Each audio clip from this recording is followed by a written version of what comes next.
कि आप फिफ्थ में उसका देखेंगे, प्रैक्टिकली देखेंगे। ऐसा नहीं है, अब एम्बुलेंस खरीदने के लिए पैसा चाहिए ना, ऑर्डर देंगे, क्या प्रोसीजर है कंपनी का आपके, तो वो तो पता नहीं है।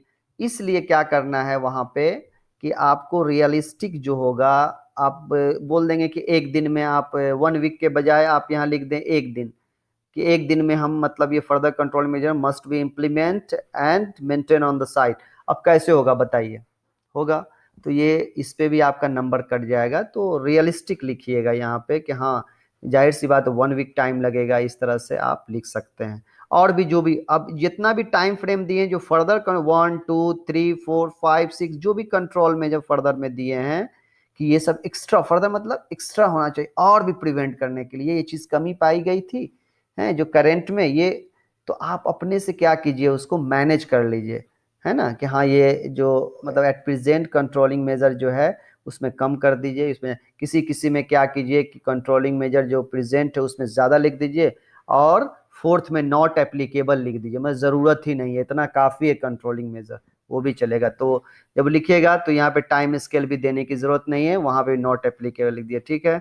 अब देखिए सिक्स्थ का, रिस्पॉन्सिबल पर्सन जॉब रोल। अब देख लीजिए कि रिस्पॉन्सिबल, हमेशा रिस्पॉन्सिबल जो है वो की पर्सन को दे। ऐसा नहीं कि फोरमैन रिस्पॉन्सिबल, फोरमैन कहाँ से मंगवा के देगा भाई एम्बुलेंस, जाहिर सी बात है। एक प्रोजेक्ट मैनेजर होगा, एक एरिया मैनेजर होगा, जो परचेजिंग मैनेजर होगा, तो उसको आप हाईलाइट कीजिएगा जरूर, ठीक है। मैंने लिख दिया हूँ समझाने के लिए, जस्ट समझने के लिए अपने से जल्दबाजी में, ठीक है। तो उसको आप हाईलाइट कीजिएगा, उसको टारगेट कीजिएगा, इंफॉर्मेशन पास आउट कीजिएगा कि भाई ये या जो प्रोसीजर है उसके हिसाब से जो आपका परचेजिंग रिक्वेस्ट बनाना है, या मेल के थ्रू है, या आपका पीओ बनता है कंपनी में। तो ये सब आपका मतलब वहां पे जो प्रोसीजर है उसको फॉलो करके फिर आप बाद में जो स्टेप हम जो ये सेकंड स्टेप है, थर्ड और फोर्थ स्टेप है, उसमें हम कैसे फॉलो करेंगे। जो फॉर्मेट आप देख रहे हैं, ये फॉर्मेट आप कोशिश करें कि 10 हैजर्ड्स बनाएं, 10 हैजर्ड्स, ठीक है। अब एक वर्क एट हाइट हो गया, ठीक है। उसी तरीके से सेकंड आप बना लें, नॉइस पे बना लें। नॉइस पे आप बना लें कि भाई जो वाइब्रेशन जो है, आप देख रहे हैं कि नॉइज और वाइब्रेशन दोनों अलग अलग बना लें। जंपर कंपैक्टर यूज करते हैं तो उसमें वॉइस और क्या होता है, नॉइज भी होता है, वाइब्रेशन और नॉइज भी होता है। उसी तरीके से आप रोलर कंपैक्टर यूज करते हैं, जाहिर से वाइब्रेशन भी होता है, नॉइज भी होता है। तो ये दोनों चीज आपको मिल जाएगा। जैसे कि अगर नॉइज में अब जनरेटर एरिया है जनरेटर एरिया में अगर हो रहा है तो वहां भी नॉइज आप लिखें सबसे पहले ऊपर में, यहाँ पे वर्क एट हाइट की जगह पे नॉइज लिखिएगा। और अब generator was the producing, there was the one specific place where the generator the producing the high noise and which might because of this. इस तरह से आप लिख सकते हैं, ठीक है। हेयरिंग लॉसेस हो सकता है उसका, टेम्पोररी परमानेंट हेयरिंग लॉसेस हो सकता है, ये सब लिख सकते हैं, ठीक है। तो आप फिर उसके हु माइट बी हार्म, जाहिर से जो मेंटेनेंस जनरेटर का होगा, जो मेंटेन इलेक्ट्रिशियन होगा वो हार्म हो सकता है। Those who are the working around and surrounding that area and even the premises like this offices, है ना। So inside the peoples will be interrupted and disturbed, है ना, वो भी आप लिख सकते हैं इसमें, हु माइट बी हार्म इसे सोच के, हैं। तो इसमें लिखना है कि कैसे हो सकते हैं वो लिखना है, और कौन कौन हो सकते हैं सेकंड में, ये हमेशा ध्यान में रखिएगा। और कैसे हो सकते हैं मतलब इसका कॉन्सिक्वेंस क्या होगा, हमेशा ये ध्यान दीजिएगा। अब what are you already doing में क्या आप वहाँ पे कर रहे हैं, इससे हम एक जनरेटर का जहाँ नॉइज हो रहा है उसकी बात अगर करेंगे, तो फॉर एग्जांपल हम बात कर रहे हैं। थर्ड में what are you the already doing, वहाँ पे तो आप जो कंट्रोलिंग मेजर है, कि हमने कंट्रोलिंग मेजर क्या किया है कि वहाँ पे ईयर प्लग रख दिया है ना, ईयर मफ रख दिया है, साइनेज लगा दिया है, ठीक है। हर चीज़ हमने कर दिया है। इवन हम इनक्रोज कर दिया है एरिया हर चारों तरफ से, कि साउंड बाहर न जाए, फिर भी साउंड बाहर जा रहा था। अब आप क्या कीजिए कि प्रॉपर मेंटेनेंस कीजिए, या फिर आप साउंडलेस जो है, साउंड प्रूफ, आप यहाँ पे फर्दर आप बोलिए साउंड प्रूफ आप जनरेटर प्रोवाइड कीजिए फर्दर फोर्थ में। तो जाहिर सी बात है तुरंते तो आपको वो नहीं ना प्रोवाइड करेगा, तो उसके लिए जो रियलिस्टिक और जो प्रैक्टिकली रिजनेबली जो आपका होगा टाइमिंग वो दीजिएगा। और रिस्पॉन्सिबल जाहिर सी बात है एडमी मैनेजर होगा, है, या कोई जो परचेजिंग मैनेजर होगा, जो प्रोजेक्ट का मैनेजर हो, वही ना इतना पैसा लगाएगा फिर से चेंज करे। इसी तरह से वाइब्रेशन अगर हो रहा है, अब वर्कशॉप में अगर आप जाते हैं, फॉर एग्जांपल आप कहीं पे भी जा रहे हैं रिस्क से, जैसे वर्कशॉप, मैकेनिकल वर्कशॉप में जा रहे हैं, ठीक है। अब देखिए वहां पे क्या क्या होगा, वहां भी साउंड दे सकते हैं, ग्राइंडिंग हो रहा है, साउंड प्रोड्यूस कर रहा है, ठीक है। हैं, फायर, फायर लिख सकते हैं, फायर भी कैटेगरीज है आपका हैजर्ड्स का। तो फायर में कैसे ग्राइंडिंग कर रहे हैं, हॉट वर्क, अब दे दीजिए कि हॉट वर्क कर रहे हैं, ठीक है, वहां से स्पार्क निकल रहा है, स्पैटर निकल रहा है, कटिंग कर रहे हैं, आर्क वेल्डिंग कर रहा है, क्या बोलते हैं, टैग वेल्डिंग कर रहा है, जो वेल्डिंग कर रहा है वहाँ पे, ग्राइंडिंग का काम चल रहा है मैकेनिकल वर्कशॉप में। डेफिनेटली वहाँ पे जो मैकेनिकल वर्कशॉप है वहाँ पे इलेक्ट्रिकल हैजर्ड्स भी आ जाएगा, वहाँ पे इलेक्ट्रिकल हैजर्ड्स का वर्कशॉप में आप दे सकते हैं। वहाँ पे क्या होगा, क्योंकि वहाँ पावर की ज़रूरत होगी, वहाँ पे आपका फायर भी हो सकता है। वहाँ पे मैकेनिकल वर्क में क्या होगा, नॉइज हो सकता है, वाइब्रेशन हो सकता है, ठीक है। ये सब कैटेगरीज आपका वर्कशॉप में आ जाएगा, आप वहाँ पे आप भी दे सकते हैं। मैनुअल हैंडलिंग आ सकता है, वहाँ लोडिंग अनलोडिंग आ सकता है। ये सब आपका क्या होगा, मेन हो जाएगा हैजर्ड्स। आप कैटेगरीज आप जैसे दीजिएगा, आप नॉइज दीजिएगा तो पावर टूल्स यूज कर रहे हैं ड्रिल यूज कर रहे हैं, तो इस तरह का आप दे सकते हैं कि उससे चांसेस है कि अगर प्रॉपर मेंटेनेंस नहीं हो, अगर सही नहीं हो, तो फिर उससे क्या होगा कि बंदा ये हो जाएगा, उसका कान खराब हो जाएगा, साउंड नहीं आवेगा, आवाज़ होगा, कई टेक्निकल्स नेम है, उसको आप देखें और उसके हिसाब से उसमें आप लिख सकते हैं। तो ये बहुत ही ईजी है, बस आपको सोचना है, 10 हैजर्ड्स को लेना है और उसके हिसाब से आपको डिफाइन करते जाना है।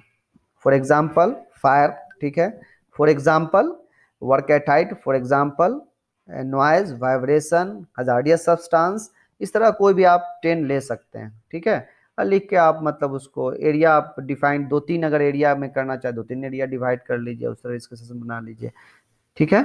चलें नेक्स्ट अब हम बात करेंगे, मगर एक चीज़ हमेशा याद रखेंगे कि जो जब भी आप बनाएं तो जो फर्दर कंट्रोल मेजर जो है और जो करंट कंट्रोल मेजर है, इसमें दोनों में बैलेंस रखना है कि इसमें ज़्यादा दिया तो उसमें कम, या कि इसमें करंट में ज़्यादा दे दिया तो कंट्रोल फर्दर रखने की ज़रूरत ही नहीं है, बात ही ख़त्म हो जाएगी, ठीक है। नेक्स्ट, अब ये थर्ड स्टेज है, देखिए मोरल और जनरल। जब आप रिस्क असेसमेंट का 10 हैजर्ड्स कैटेगरीज आप का फॉर्मेट डेवलप कर लीजिए, या हाथ से या आइदर फिर आप टाइप करके, तो आप थर्ड स्टेज में आइएगा, वहाँ भी आपको मोरल जनरल असेसमेंट कर रहे हैं उसका रीज़न लिखना है कि मोरल रीज़न क्या है, क्यों रिस्क असेसमेंट। तो मोरल रीज़न क्या हो सकता है, जनरल से लीगल, फाइनेंशियल आर्गूमेंट भी आप कर सकते हैं। तो मोरल में आप पढ़े ही हैं कि देयर आर 3 की elements, the health and safety, उसमें सारा चीज़ लिख देंगे कि मोरल रिस्पॉन्सिबिलिटीज़ है कि ऑर्गेनाइजेशन का कि safe system of work provide करे, सेफ टूल्स प्रोवाइड करे, सेफ वेलफेयर फैसिलिटीज़ प्रोवाइड करे, ये सब मोरल। लीगल रिस्पॉन्सिबिलिटीज़ में आप ILO का रेफरेंस दे दें कि as per this is the ILO and convection and recommendation, this is the most important to implement and follow the risk assessment का लिख दें कि रिस्क असेसमेंट हम ये जो सब्जेक्ट है, ये जो हैजर्ड्स आपने कैटेगराइज किया उसके अकॉर्डिंगली ये कहाँ कहाँ पे ये लीगल सेट कर रहा है, आप देख लीजिएगा बुक में, गूगल से भी आप मतलब सर्च कर सकते हैं। तो लीगल आप वो दे सकते हैं कि रीजन ऑफ फाइनेंशियल आर्गुमेंट कि अगर suppose that this actions will be not implement and follow the furthers, it might be cause of the harms, the consequence it will be the very very much losses, है ना, property losses हो सकता है, financial losses में बहुत से कर सकते हैं कि फाइनेंशियल, ह्यूमन लॉस से बहुत सा कॉस्ट है आपका, वो आप दिखा सकते हैं कि ये हिडन कॉस्ट है, ये इंश्योर कॉस्ट है, ये इंश्योर कॉस्ट है, आप लिख सकते हैं अनइंश्योर कॉस्ट है, अब जो भी है सब सारा हिडन कॉस्ट, सारा कॉस्ट उसमें लिख सकते हैं। तरह से आप फाइनेंशियल उसमें भी दिखा सकते हैं। अब ये देखें आपने मतलब ये जो लिया है वो एक्शन क्यों लिया है, specific legal argument, ILO as per the ILO as per ये भी एक्शन लिया, कोशिश करें देखें ये जो एक्शन है ना, ये एक्शन कोशिश करें कि 3 जो पोटेंशियल जो हैजर्ड्स आइडेंटिफाई किए हैं, कंट्रोलिंग मेजर दिए हैं, जहाँ ज़्यादा लाइफ क्रिटिकल है और लाइफ लॉसेस की बात है, हाई प्रॉपर्टी लॉसेस की बात है, वहाँ पे ये आप जैसे 3 कैटेगराइज करें, 3 कैटेगरी को आप करें, 3 फॉर्मेट उसको करें कि एक्शन जो आपने लिया है तो क्यों लिया है, ठीक है। स्पेसिफिक लीगल आर्गूमेंट करें उस एक्शन पे, ठीक है। Consideration of likelihood and severity, इसकी जो आपने हैजर्ड्स को लिया है, suppose that the people are working before as I explained in the one slide, हमने बताया था कि ऊपर बंदा काम कर रहा है ट्रांसमिशन लाइन पे, है ना, कितना हैजर्ड्स है, कोई भी प्लेटफॉर्म नहीं है, तो जाहिर सी बात है लाइक्लीहुड कब ज़्यादा हो जाएगा कि जब बंदा सही तरीके से एंकरेज नहीं कर रहा है, बार बार वायलेशन कर रहा है, ठीक है, जब एक प्लेस से दूसरे प्लेस पे मूव करता है तो डबल हुक नहीं लगा रहा है, तो लाइक्लीहुड ज़्यादा होता है।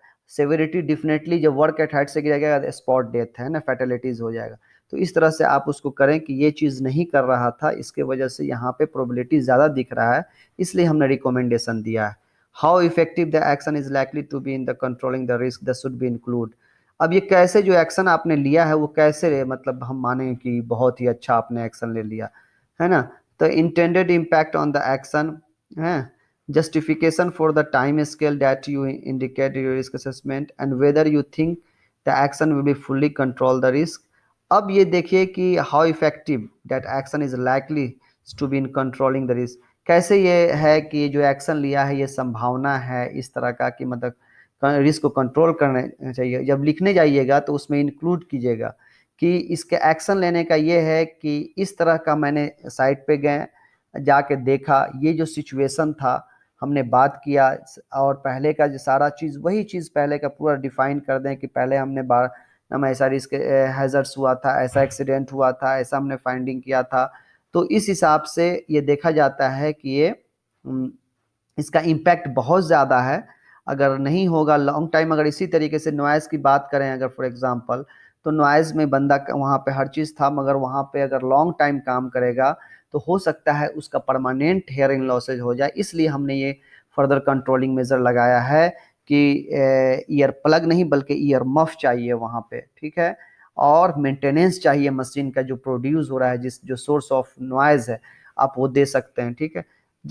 Justification for the time scale that you indicated in your risk assessment, हमने ये जो टाइम स्केल दिया है इसलिए दिया है कि ये अगर इस टाइम पीरियड तक ये काम करेंगे तो शायद ये मतलब हो सकता है। इसमें हम ये भी इनको रिकमेंडेशन दिए हैं कि आप डेली वाइज अब 1 आवर या 2 आवर एक्सपोजर जो लिमिट है वो कम है, तो अगर ये 1 वीक्स मोर देन काम करेंगे तो इसीलिए मैंने 1 वीक का टाइम ये दिया है। और जो हमने फर्दर कंट्रोलिंग मेजर के लिए दिया है इसके लिए प्रोसीजर है और जो भी स्टेप है कंपनी का जिसमें टाइम लगेगा, इसलिए हमने ये टाइम फ्रेम टाइम स्केल हमने 1 वीक का दिया है।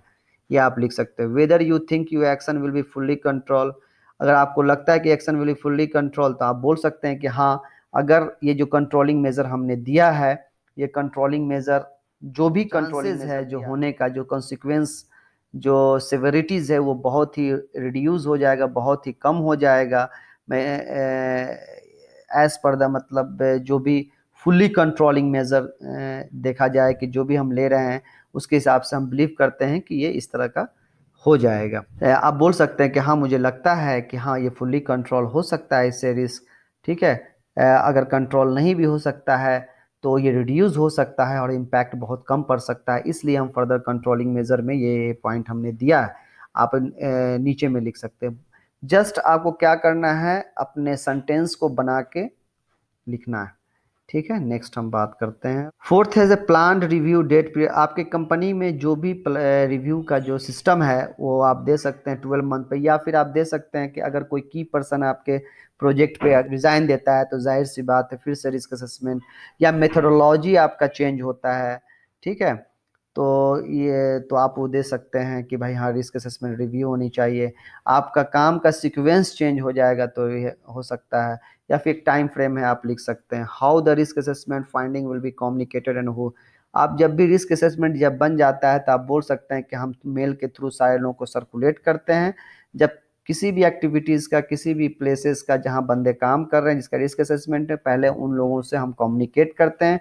जो रिस्क असेसमेंट है वो हम थ्रू द मास टीवीटी के थ्रू भी हम लोग कम्युनिकेट करते हैं वर्कफोर्स से, ठीक है। और इस तरह से अगर ज़रूरत पड़ता है तो हम हमारे कंपनी के जो पॉलिसी या प्रोसीजर है उसके हिसाब से हम जो हमारा वीकली एचएससी मीटिंग होता है उसमें भी हम लोग डिस्कस करते हैं।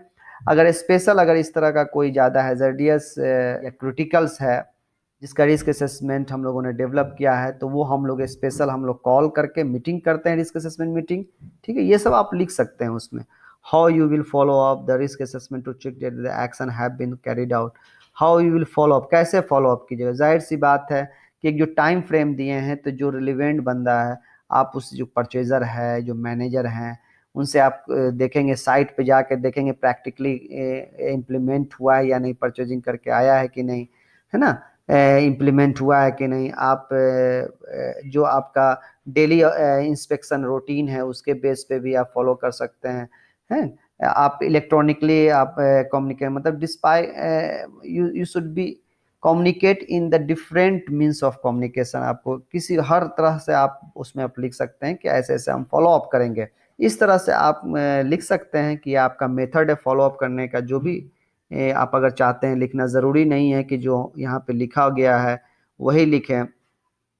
जो भी मेथड है आप ऑनेस्टली रियलिस्टिक आप लिख सकते हैं, उसमें कोई प्रॉब्लम नहीं है। ठीक है, मगर ये जान जाएं, ये आपका फोर्थ स्टेप है। ये जब फाइनली सब आप कर लेंगे तो फिर ये आपको वहाँ पे लिखना होगा। थर्ड आप देख रहे हैं, ये हर एक एक्शन जो है, हर एक नहीं, मतलब थ्री थ्री जो भी जो पोटेंशियल हैजर्ड्स आपने आइडेंटिफाई किया रिस्क फॉर्मेट में, उसमें से 3 कैटेगरीज को लें, हैजर्ड के कैटेगरी के, उसके बेस पे आप इसको डिफाइन कीजिएगा। ठीक है, या बेसिक ये है, हम समझा रहे हैं अपने मतलब लैंग्वेज में, तो कोशिश कर रहा हूँ, तो हो सकता है ये आपके लिए हेल्पफुल हो जाए। नेक्स्ट कुछ गाइडलाइंस भी दिया होता है, उसको पढ़िएगा ज़रूर, है ना। जो ILO का है वो आपके बुक में भी दिया हुआ है। For the control action might be needed the column 4 remember you must hierarchy of control. अच्छा, एक चीज़ और है, जब भी आप कंट्रोलिंग मेजर दीजिएगा तो हमेशा माइंड में रखिएगा कि जो हायरार्की ऑफ कंट्रोल है, ठीक है, जैसे कि पहला हायरार्की कंट्रोल क्या है, एलिमिनेट। तो हमेशा जो कोशिश करना है कि पहले एलिमिनेट करना है।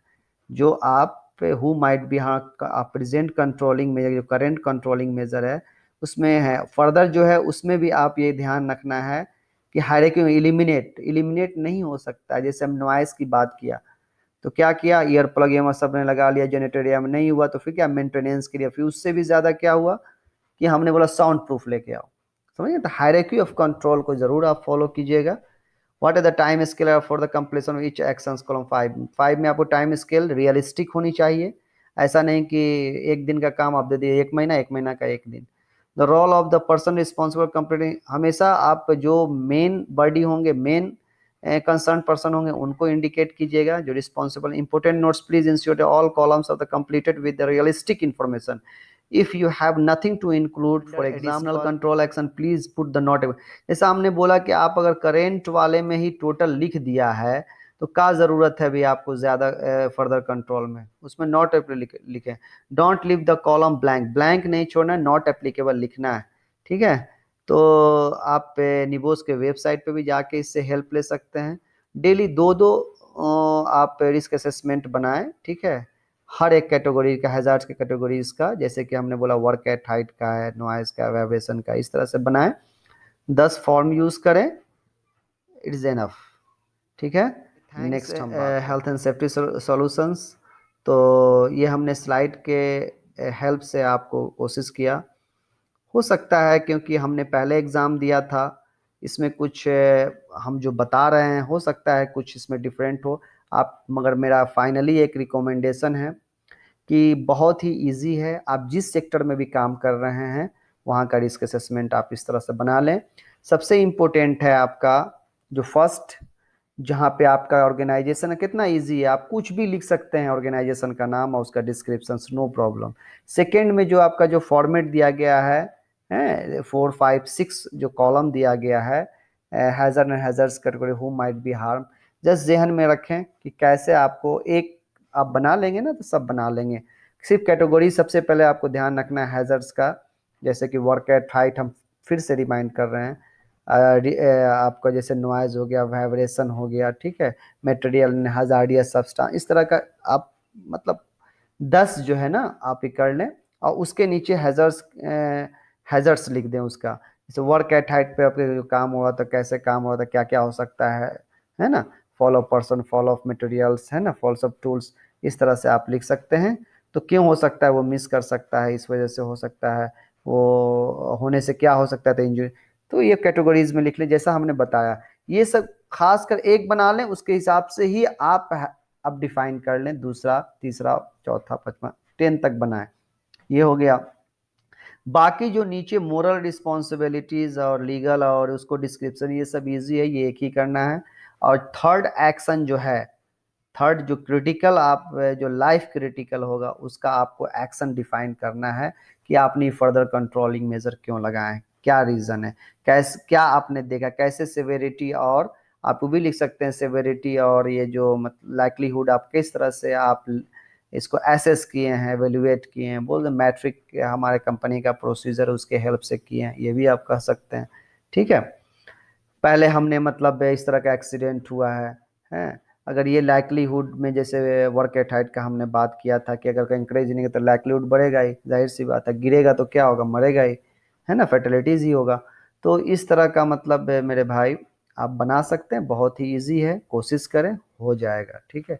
और ये जो रिस्क असेसमेंट का जो ये चैप्टर है, ये जो जो एसेस किया जाता है, ये चेक, ये आपके इंस्टीट्यूट वाले ही करते हैं, मगर निबोस को ये इन्फॉर्मेशन देना पड़ता है। तो कुछ क्राइटेरिया है, उसको पढ़ें, पढ़ने के बाद उस क्राइटेरिया को फुलफिल करें, ऑटोमेटिक आपका ये पास आउट हो जाएगा। ठीक है। तो आई होप सो हेल्पफुल होगा आपके लिए, बेनिफिट होगा। ओके, चलें नेक्स्ट फिर मिलते हैं। Thank you.